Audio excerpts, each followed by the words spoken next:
Hello दोस्तों, नमस्कार। स्वागत है आप सभी का मोटिवेशन स्टडी के ऑफिशियल यूट्यूब चैनल में। और देखिएगा, मैं अभी आपका TRCMP ऑनलाइन के ऑफिशियल साइट पर हूँ, जहाँ पर जो है आपका ट्राइबल विभाग वर्ग 1 के अंतर्गत जो है आपके कन्फ्यूज़न बने हुए थे कि जो आपका दस्तावेज अपलोड होना है और शालाओं का विकल्प आपका चयन करेंगे या स्कूल सेलेक्ट करेंगे, तो उसकी लिंक काम नहीं कर रही थी। तो यह आपका हाल ही का अपडेट है, 6 अप्रैल का जो यह आपका अपडेट मैं बता रहा हूँ आपको, कि जो आपका डॉक्यूमेंट अपलोड करना और जो सिलेक्ट आप स्कूल करेंगे उनके संबंध में जो है लिंक आपका ओपन हो चुकी है। तो आप क्या करिएगा, अपने कैंडिडेट लॉगिन में जाकर आपका देखना है और जो डॉक्यूमेंट अपलोड करना है और आपका स्कूल सिलेक्ट करना है उनको आप कीजिए। यह लिंक आपका किन्हीं कारणवश जो आपका वेबसाइट में एरर वगैरह था और जो है अपडेशन के कारण काम नहीं कर रहा था लिंक, तो अब जो है लिंक आपका स्टार्ट हो चुका है। आप अपने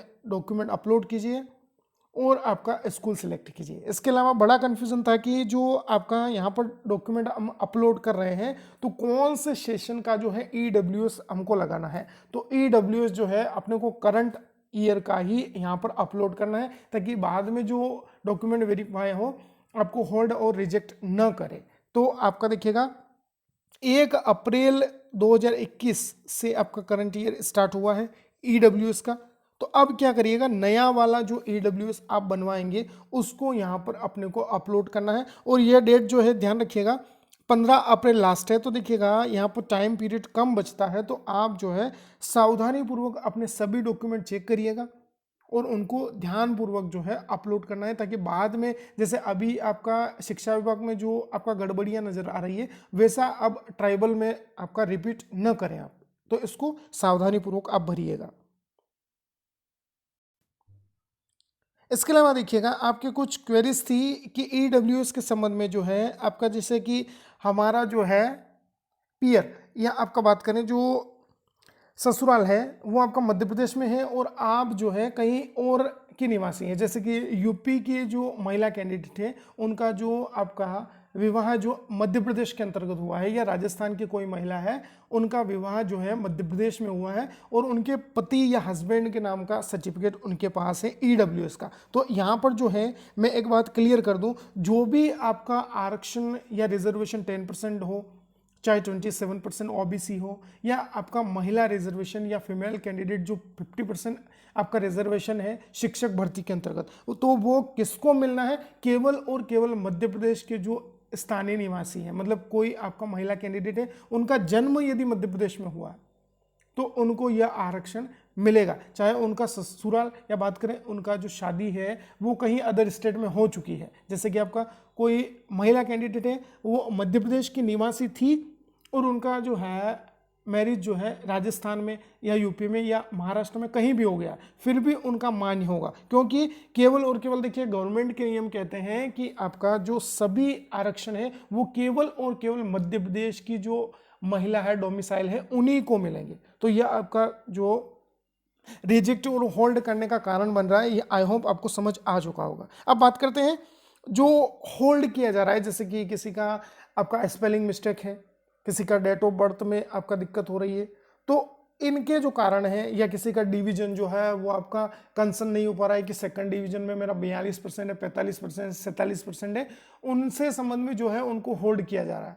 तो इसका जो है आपका जो भी निराकरण होगा वो DPI के लेवल पर होगा। जो भी आपका होल्ड की फाइलें हैं वो DEO लेवल, जहाँ से आपका वेरिफिकेशन हो रहा है वहाँ से जो फाइलें हैं वो DPI भोपाल जाएगी और वहाँ पर जो है आपका सभी जो निराकरण होंगे वो वहाँ होंगे। क्योंकि देखिएगा होल्ड वाले जो है, ऐसा नहीं कि जो आपका वेरिफिकेशन चल रहे हैं और आपको होल्ड कर रहे हैं तो डायरेक्टली आपको बाहर हो जाए कोई कैंडिडेट, ऐसा तो बिल्कुल भी नहीं होगा। तो जो भी डिसीजन होगा वो आपका जो DPI स्तर है वहाँ से होना है।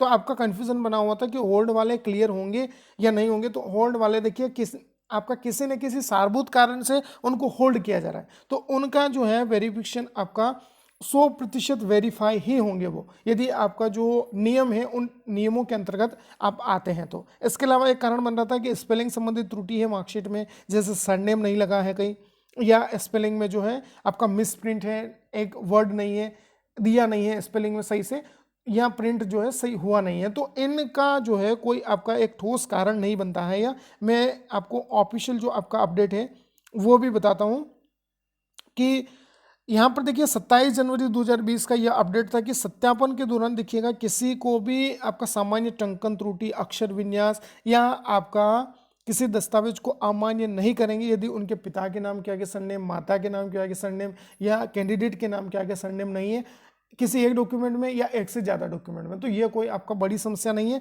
आप वेरीफाई ही होंगे यदि आपको होल्ड किया है इस कारण से। तो देखिएगा, इससे पहले मैं एक सवाल ले लूँ आपका। डॉक्यूमेंट देखिएगा यदि गलत अपलोड हो गए हैं तो क्या करना है। देखिएगा, डॉक्यूमेंट यदि गलत अपलोड हो गए हैं तो आपको होल्ड किया जाएगा, जैसे कि आपका मूल निवासी का अपलोड हुआ ही नहीं, 10th की मार्कशीट की नहीं, कि आपका अपलोड नहीं हुई, तो उनको होल्ड करेंगे और डीपीआई स्तर से जो आपका कंसर्न होगा उसके बाद आपको वेरीफाई ही किया जाएगा, रिजेक्ट नहीं किया जाएगा, ये समझ लीजिए आप। इसके अलावा बात करें ड्यूअल डिग्री या डिप्लोमा के संबंध में आपके कन्फ्यूजन बने हुए थे कि हमें रिजेक्ट करेंगे या आपका वेरिफिकेशन हमारा कंप्लीट होगा। तो देखिएगा, इसमें जो है अपडेट है कि आपका सेशन वाइज आपका काउंटिंग होगी, कि अपने एक ही सत्र में जो है अतिथि भी आपका पढ़ा रहे थे और कोई रेगुलर डिग्री आपने ली है या कोई प्राइवेट डिग्री ली है। तो सेशंस का महत्वपूर्ण यहाँ पर एक रोल रहेगा कि एक ही सेशन में, जैसे कि आपका 31 मार्च तक आपने जो है 1 जनवरी से आपका 31 दिसंबर या 1 आपका अप्रैल से 31 मार्च तक जो है एक सेशन होगा। तो उस सेशन में आपने कोई रेगुलर या गेस्ट जो है आपने साथ काम तो नहीं किया है, क्योंकि देखिएगा टाइम जोन। इसके अलावा रेगुलर यदि आप होते हैं तो वहाँ पर एक ही व्यक्ति किन्हीं 2 जगह नहीं रह सकता। तो ये एक सामान्य कॉमन नियम है। यूजीसी की जो गाइडलाइंस है वह भी आपका अप्रूव होती जा रही है, दिन दिन आपका नियम चेंजेस होते जा रहे हैं। तो उनको जो है यह जो कोर्ट में आपका लंबित मामला है इसके संबंध में भी आपका अपडेट्स आने वाली है। और जो भी इन कारणों से होल्ड जाते हैं उनका आई होप देखिएगा जो भी हो वेरीफाई ही करेंगे। पहले भी आपका इसको मान्य किया गया था और अब भी जो है मान्य होगा, तो इसका बिल्कुल भी आप टेंस नहीं हो इस संबंध में। अब देखिएगा, बहुत सारे कमेंट्स आ रहे थे कि आरक्षित सीटों पर जो है किस प्रकार से चयन होगा, तो इसका भी मैं क्लियर कर दूं आपको। देखिएगा, आपका 28 अगस्त 2018 का जो भर्ती नियम था उसमें यहाँ पर दिया गया है कि अनारक्षित वर्ग की जो मेरिट सूची है वो किस प्रकार से आपका कार्य करेगी या बनेगी। तो देखिएगा, यहाँ पर कहा गया है कि 50% जो है महिलाओं के लिए आरक्षित है पद, ये सभी आप जानते हैं 50% आरक्षण है। इसके अलावा देखिएगा, यहाँ पर कहा गया है कि अनारक्षित प्रवर्ग की महिलाओं के अनुपलब्ध होने पर, मतलब जैसे कि यूआर कैटेगरी में आपका फीमेल कैंडिडेट अनुपलब्ध है तो उसके संबंध में यूआर के मेल कैंडिडेट को यहाँ पर मौका मिलेगा। यह आपका एक महत्वपूर्ण रोल है और बहुत अच्छी न्यूज़ है। इसी के संबंध में और भी आपका SC ST OBC में भी यही आपका रूल लागू होगा।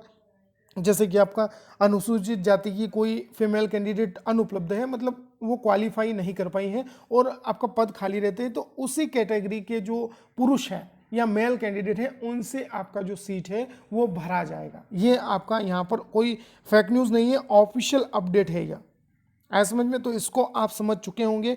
और जो दिव्यांग भाईजन हैं उनके लिए भी आपका ये अपडेट है कि यहाँ पर कहा गया है कि महिला अभ्यर्थी के स्थान पर यथा महिला, मतलब देखिए जो हैंडीकेप्ड हैं उनके संबंध में कहा गया है कि कोई आपका दिव्यांग महिला नहीं है तो उसी मेरिट क्रम में जो पीछे जो छूट गई है महिला, आपका दिव्यांग महिला है, उनसे उसको भरा जाएगा। मतलब इसमें ये सिस्टम लागू नहीं होगा, ध्यान रखिएगा। मतलब इसमें कहा गया है कि महिला जो दिव्यांग है उनसे केवल महिला दिव्यांग की ही सीट भरेंगे, क्योंकि जो 50% आरक्षण है उसकी आपका वॉयलेशन यहाँ पर ना हो। इसके अलावा जो आपका हैंडीकेप्ड मेल कैंडिडेट है यदि नहीं क्वालिफाई कर पाए हैं तो उसी के संबंध में मेल हैंडीकेप्ड जो पीछे आपका छूट गए हैं उनसे जो है आपका पद भरा जाएगा। ये पूरा अपडेट था। आई होप आप समझ चुके होंगे। अच्छा लगे तो इसी तरह की अपडेट्स के लिए चैनल को सब्सक्राइब जरूर करिएगा। Thank you for watching. Share करिए वीडियो को ज़्यादा से ज़्यादा।